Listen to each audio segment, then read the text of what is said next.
Donc, au chapitre 9, nous allons voir les tableaux. Nous allons commencer avec le vocabulaire des tableaux. Donc, quand on survole un tableau, on a des poignées qui apparaissent au coin supérieur gauche et inférieur droit. Si on commence avec la poignée supérieure gauche, c'est une poignée de déplacement. On s'en servira aussi pour sélectionner le tableau. On a ensuite la poignée de l'autre côté, en bas, la poignée de dimensionnement qui va, elle, nous permettre de redimensionner notre tableau.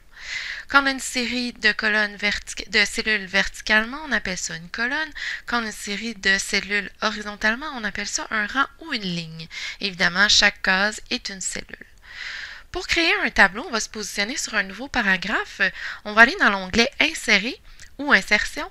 On va cliquer sur le bouton Tableau. Et là, on a plusieurs possibilités.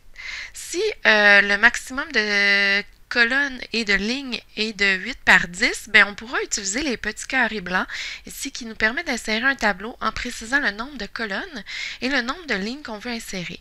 Il suffit de cliquer sur la cellule dans le petit carré inférieur droit pour tout simplement insérer le tableau tel quel. On peut aussi passer par le même bouton « Insérer un tableau » pour venir utiliser l'option « Insérer un tableau » et là, on pourra préciser combien de colonnes et de lignes sans limite de quantité de lignes et de colonnes. Donc, j'ai aussi cette possibilité-là d'utiliser pour insérer un tableau. En cliquant sur OK, mon tableau s'insère donc automatiquement.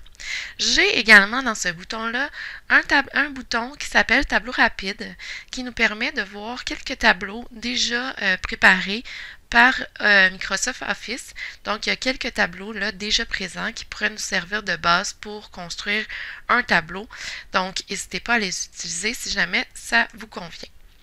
Donc, on a notre tableau. Quand on crée un tableau ou que notre pointeur se trouve dans un tableau, on a des onglets qui sont apparus, les outils de tableau, création et disposition. Donc, ces deux onglets-là vont nous donner accès à toutes les possibilités de modification pour mon tableau. Dans un tableau, si vous êtes appelé à faire Tab, vous allez passer tout simplement dans la cellule suivante. Donc, si on veut faire une tabulation dans un tableau, par exemple ici dans la même cellule, j'ai le mot lim et le chiffre 255. Si je veux utiliser un taquet de tabulation, je dois faire une tabulation à l'intérieur de mon tableau. Donc, je vais faire CTRL-TAB pour faire ma tabulation. Si j'affiche mes caractères masqués, on va voir qu'il y a une flèche qui va s'ajouter ici. Donc, c'est à l'aide du raccourci CTRL-TAB que je vais pouvoir faire une tabulation dans mon tableau. Mais si vous avez seulement des chiffres avec des virgules, sachez qu'il est possible de mettre un taquet décimal sans avoir à ajouter une tabulation dans un tableau. Donc, sur la règle, en ce moment, dans mon sélecteur de taquets, j'ai un taquet décimal et je peux venir ajouter ce taquet-là sur la règle et automatiquement, mes nombres décimaux vont venir s'aligner sur ce taquet-là sans que j'ai eu besoin d'ajouter une petite flèche de tabulation au départ. Donc, c'est une bonne chose à savoir. Maintenant, quand on veut sélectionner dans un tableau, si on veut sélectionner une colonne, on va se placer au-dessus de notre colonne. Notre flèche devient une flèche noire qui pointe vers le bas et on vient cliquer quand la flèche présente cet aspect-là.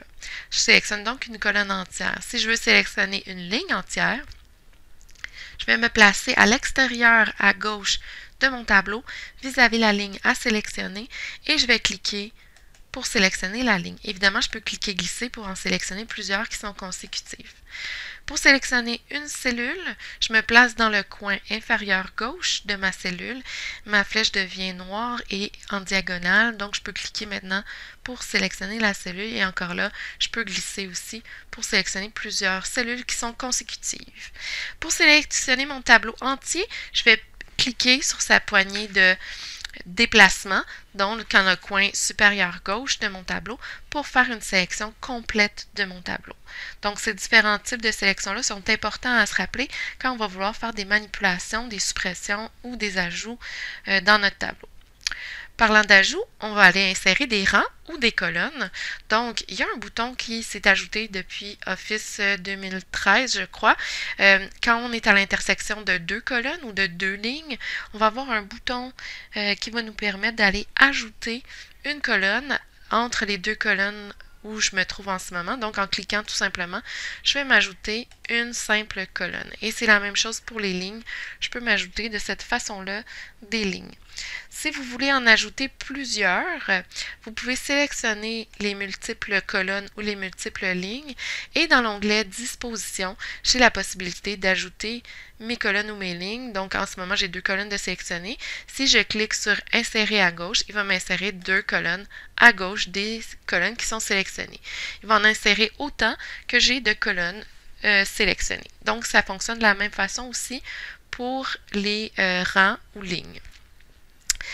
Je vais faire un petit saut de page, donc avec CTRL-Entrée pour retrouver mon tableau sur une page complète. Si je veux supprimer des rangs, des colonnes ou le tableau entier, j'ai un bouton dans l'onglet Disposition qui s'appelle Supprimer dans le groupe d'options Lignes et colonnes.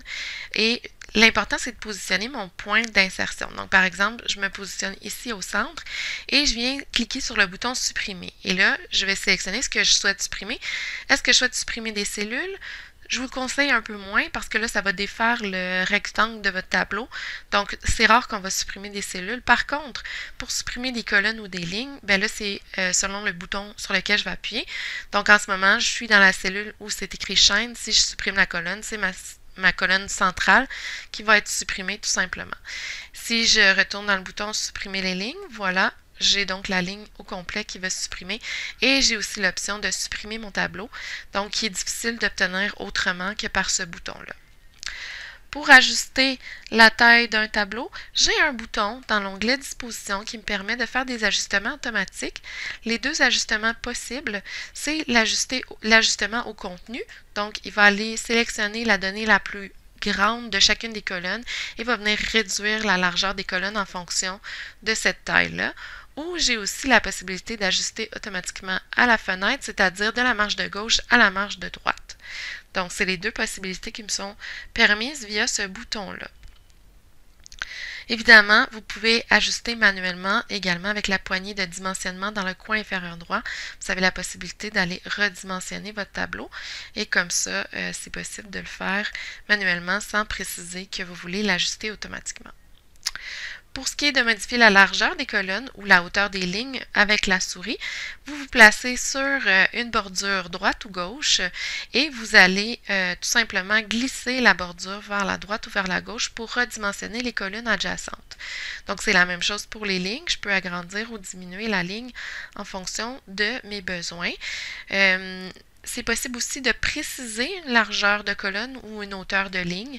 Dans l'onglet Disposition, j'ai hauteur de ligne ici qui me permet d'aller changer la taille en centimètres ou la largeur de colonne aussi également qui me permet d'aller d'être redimensionné.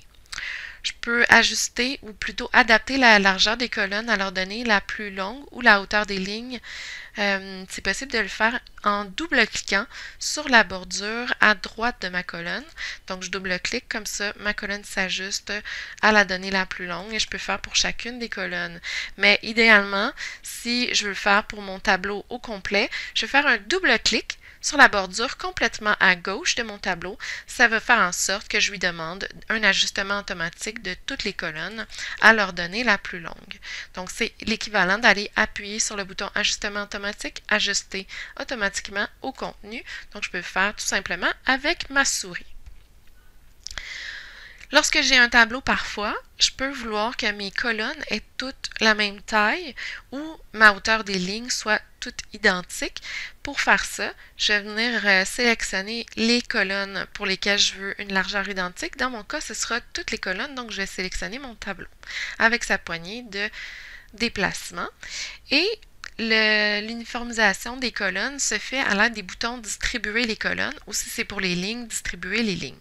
Donc, je peux cliquer sur Distribuer les colonnes. Mes colonnes auront donc, sans changer la largeur de mon tableau, mes colonnes prendront donc la même largeur, vont se distribuer la taille du tableau en fonction du nombre de colonnes présentes.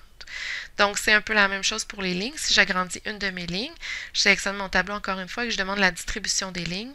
Sans changer la hauteur de mon tableau, mes lignes auront donc la même hauteur. Un petit truc intéressant à utiliser avec les tableaux, c'est qu'on peut ajouter de l'espacement entre les cellules. Donc, vous allez voir ce que ça donne comme résultat. Si je sélectionne mon tableau, ou peu importe si je ne le sélectionne pas, puisque ça se fait partout pareil à toutes mes cellules, je peux aller cliquer sur le bouton marge de cellules de l'onglet disposition. Et je vais parler des marges tout de suite après, mais pour l'instant, on va juste demander de l'espacement des cellules. On va autoriser l'espacement entre les cellules. On va mettre une petite mesure légèrement plus grande pour que ce soit bien visible. Donc, par exemple, 0,25 cm. Ce que ça fait, donc, c'est que ça permet d'avoir une espèce d'espace entre les cellules. Donc, c'est possible de faire ça. Et évidemment, là, je vais vous le montrer tantôt, mais c'est possible d'aller enlever la bordure extérieure pour que les cellules aient l'air de flotter à l'intérieur de mon tableau, de mon espace. Donc là, j'ai mes bordures d'afficher. Un instant, je vais juste vous montrer ce que ça donne comme résultat. Donc voilà ce que ça donne. Donc ça peut donner un aperçu intéressant, un peu différent, donc pour utiliser les tableaux, en ajoutant de l'espace entre les cellules et éventuellement en enlevant la bordure extérieure ou en la gardant aussi, ça peut donner un bel effet également. Donc, on était dans le bouton des marges de cellules. On va en parler aussi justement. Donc, pour ajouter de l'espace à l'intérieur des cellules, on va ajouter une marge. Donc, toujours dans l'onglet disposition, je vais cliquer sur le bouton marge des cellules. Et là, j'ai par défaut, les marges des cellules sont toutes identiques. Donc, je vais venir changer la mesure de chacune de mes marges pour pouvoir ajouter de l'espace en haut et en bas de chacune de mes cellules. Et je pourrais aussi agrandir les marges de gauche et de droite. Donc, c'est sûr que là, mon tableau va prendre beaucoup plus d'espace, étant donné que mon texte ne peut pas s'approcher de ma bordure parce que je lui ai demandé de créer un espace entre le texte et le bord de ma cellule. Donc, ça prend plus d'espace, mais ainsi, on s'éloigne des bordures. Quand vous allez être appelé à faire un tableau un peu plus complexe, dont les colonnes et les lignes ne sont pas nécessairement bien alignées de cette façon-là, c'est que vous aurez besoin de fusionner ou de fractionner des cellules. Donc, vous avez la possibilité d'utiliser l'onglet Disposition pour faire ça. Vous avez les boutons fusionner et fractionner qui sont disponibles. Vous avez aussi dans le menu contextuel les possibilités de le faire et vous avez également le bouton gomme et le bouton dessiner un tableau qui vont vous permettre de faire les mêmes procédures mais de façon différente. Donc, je vous les montre, ces méthodes-là. Par exemple, si je veux fusionner des cellules, ça veut dire que je veux que plusieurs cellules deviennent une seule cellule. Donc, je vais sélectionner mes cellules de cette façon-là. Et ensuite, je vais demander la fusion. Donc là, je peux cliquer sur mon petit bouton au-dessus dans mon onglet Disposition. Et ma cellule est donc devenue une seule cellule.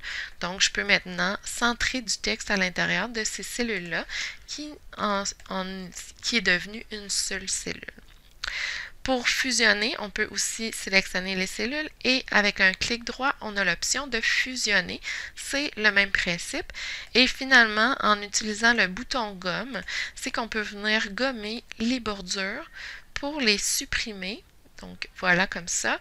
Je vais supprimer. J'ai donc fusionné cette cellule-là également de la même façon. Donc là, il faut juste s'habituer à travailler avec la gomme là, pour être à l'aise avec les différentes fonctions qu'elle a. Donc, quand je veux prendre plusieurs cellules et en transformer en une seule, je peux fusionner, mais si je veux le contraire, je veux fractionner une cellule en plusieurs cellules, donc c'est fractionner. Je me positionne dans une cellule et je demande un fractionnement, donc à l'aide du bouton dans l'onglet Disposition. Il va me demander combien de colonnes et combien de lignes je veux. Donc, je peux dire par exemple que je veux 4 colonnes et 4 lignes à l'intérieur de ma cellule et il va me créer autant de lignes et de colonnes que je lui ai demandé à l'intérieur même de ma cellule. Donc, ces options-là sont également disponibles dans le menu contextuel à l'aide de l'option fractionner. Et j'ai la même demande, évidemment, avec la même boîte de dialogue. Et à l'aide du bouton dessiner un tableau, c'est que je peux venir dessiner des bordures pour ajouter une séparation. Là, j'ai pas de bordure en ce moment. Je vais afficher quadrillage pour voir que j'ai bel et bien 2 cellules. Donc, quand ça devient complexe, une mise en forme de cellules, probablement qu'on a besoin de jouer avec le fusionnement et le fractionnement des cellules.